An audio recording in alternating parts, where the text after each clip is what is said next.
Buenos días, doctor. El día de hoy voy a exponer sobre los conceptos de jurisdicción y competencia y también cuáles son las principales reglas de la competencia en materia penal en el Ecuador que están establecidas en el artículo 404 del Código Orgánico Integral Penal. Como primer punto tenemos los conceptos de jurisdicción y competencia. La jurisdicción es la facultad pública que tiene el Estado para administrar la justicia.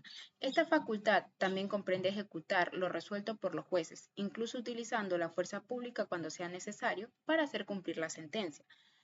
La competencia es la forma en que la jurisdicción se distribuye entre los distintos jueces. Es decir, todos los jueces tienen la jurisdicción, pero no todos pueden conocer cualquier proceso.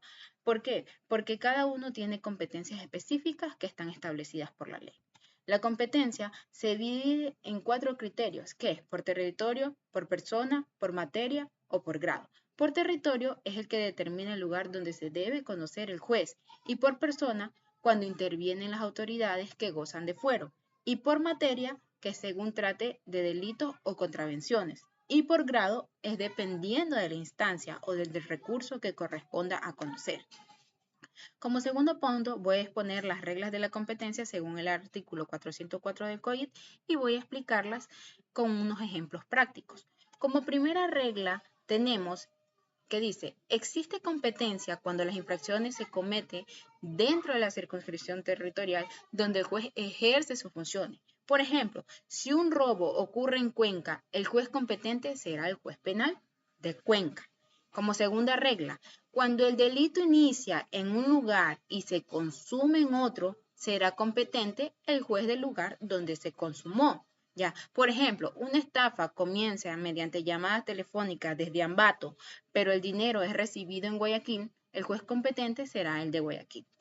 Como tercera regla, cuando no es posible determinar el lugar donde ocurrió el delito, será competente el juez del lugar donde fue detenida la persona, el juez de donde el domicilio del procesado, aunque esté prófugo, o el juez de Quito si tampoco puede determinarse el domicilio. Por ejemplo, si un delito informático no se conoce desde qué ciudad fue cometido, el sospechoso es detenido en Loja, será competente el juez de Loja. Como cuarta regla tenemos, si posteriormente se descubre el verdadero lugar donde ocurrió el delito, el procesado será enviado al juez de ese lugar sin que se anule todo lo actuado. Por ejemplo, si inicialmente se creyó que el delito ocurrió en Manta, pero luego se comprobó que fue cometido en Puerto Viejo, el expediente se remeterá al juez de Puerto Viejo sin empezar nuevamente el proceso. Como quinta regla, cuando el delito ocurre exactamente en el límite entre dos circunscripciones territoriales, será competente el juez que primero haya conocido la causa. Por ejemplo, un accidente ocurre entre los límites de dos cantones. El juez que primero inicie el proceso continuará con el conocimiento del caso.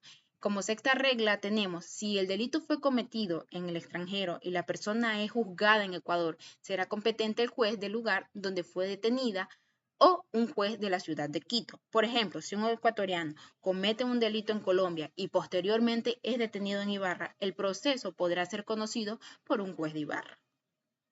Como séptima regla tenemos, cuando entre los procesados existe una persona con fuero de la Corte Provincial, esta Corte juzgará a todos los involucrados. Por ejemplo, un juez provincial y dos ciudadanos comunes participaron en un mismo delito. Todos serán juzgados por la Corte Provincial.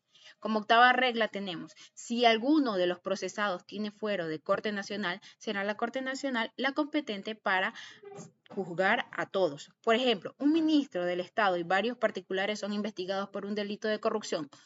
Todos serán juzgados por la Corte Nacional de Justicia. Como novena regla tenemos, cuando existen procesados con fuero de la Corte Nacional y otros con fuero de la Corte Provincial, prevalecerá la competencia de la Corte Nacional. Por ejemplo, un asambleísta y un juez provincial participan en un mismo delito. El procesado será conocido por la Corte Nacional. Como décima regla, si las personas procesadas pertenecen a diferentes cortes provinciales, conocerá la causa la corte que primero haya iniciado el proceso. Por ejemplo, dos funcionarios de distintas provincias son investigados por un mismo delito. La corte provincial que primero conoció el caso continuará con el proceso.